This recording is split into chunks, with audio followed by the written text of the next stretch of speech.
Hi, I'm Sarah Berkendine with KC Mobile Vet. I wanted to do some videos about nutrition. I've been wanting to do this for quite some time now because there's a lot of misinformation out there. I find myself talking to clients every single day about pet food nutrition and misinformation out there and what brands of dog foods and cat foods should their pets be eating. In recent news, we've seen a lot of media attention to the grain-free diets because we found recently that there's been a surge in certain types of heart disease found in dogs that aren't necessarily predisposed to that. And what we have found is that these grain-free diets, in addition to the exotic proteins and the boutique dog food and cat food brands, are being linked to this increase in incidence in heart disease. So it's kind of scary. Pets are dying out there as a result of some of these diets, where that can be completely managed and prevented. So I have started talking to all of my clients about the fact that there's really no reason for the grain-free diet craze. It was a fad, and I believe it came from the human side. I think we found that we don't need to be eating as many carbs, and so we immediately said, oh, well, dogs and cats shouldn't be eating grains. They don't eat grains in the wild. When in actuality, they do. I mean, my dog goes out and eats grass, not because she wants to vomit, but because she likes it. If you look in the wild, a lot of these dogs and cats in the wild, are eating grain-fed animals, and they are eating the stomach, including the stomach contents of those animals. And it's the alpha males who, in fact, get a lot of the organ meats and whatnot of those animals. And so they are, in fact, eating the organs. They are, in fact, eating the grains found in the organs of these grain-fed animals.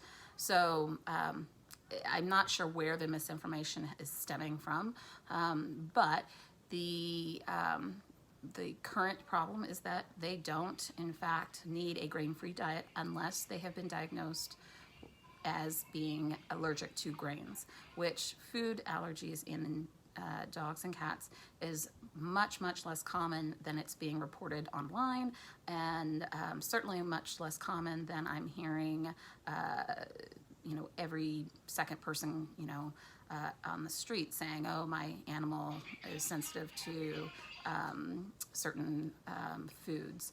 So at this point, again, unless your animal has been diagnosed as being allergic to grains by a dermatologist or your own veterinarian, there's really no reason for those grain-free diets.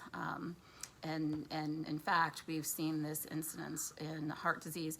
But in addition, we've also, for over 10 years, seen an increase in GI disease. So inappetence, vomiting, diarrhea, soft stool even, mucousy stool, even just softer but still formed but still soft stool. And it doesn't happen all the time. I think a lot of people assume that if their dogs are having problems with the grain-free diets, that they would see soft stool all the time, and that's just not the case. We've seen it where the dogs just periodically will have a softer stool more frequently than is normal for animals to get. So for instance, maybe once or twice a month they'll have a softer stool or mucousy stool or runny stool, or they might vomit. Well, that's more than what we would expect to see. So unless they were, dogs that are used to getting into the trash, or there's some other reason for it. So anyway, there really just is not a reason to put them at a risk of developing GI disease, of developing heart disease. In addition, about 10 years ago, I had worked with a radiologist who would come and do ultrasounds for us in the clinic. And she would always ask, when she was doing abdominal ultrasounds, what food the animals were being fed and whether or not the owners were seeing soft stools, diarrhea, vomiting, inappetence, or not eating periodically. And so after one of those appointments one day, I asked her, why are you asking, these questions? And she said, because ever since the grain-free diets had started becoming really popular, she had seen an increase in bowel wall thickening or intestinal wall thickening. She had seen an increase in the size of lymph nodes in the abdomen, and had just kind of started to associate some of these signs with the grain-free diets and with periodic symptoms of. But she also found that a lot of them weren't having clinical signs at all. They were just having much thicker small intestinal walls or large intestinal walls, stomach walls, that would show inflammation in the GI tract. So whether or not they were having symptoms at all, which was kind of interesting to us, to say, well, maybe more animals are having problems than is reported, since some of these animals may not be having outward signs. This may just be an internal sign. So just to kind of bring this up, in the fact that really there's no underlying reason for it unless you have an allergy to grain. And much like we've seen everyone wanting to go gluten-free, but really unless you have celiac disease, which is an allergy to the wheat gluten in and of itself is not harmful. It is not allergy causing. It is only a problem if your body cannot tolerate wheat gluten. None of us need to be on gluten-free diets unless you have a gluten sensitivity or allergy. So it's the same thing. I mean, and in this particular case, we have seen problems with the grain-free diets. So if there is not a reason to be on a grain-free diet, there's no reason to be on it and run the risk of having heart disease or GI problems. So if you have any questions whatsoever, I encourage you to reach out to your veterinarian, talk with them.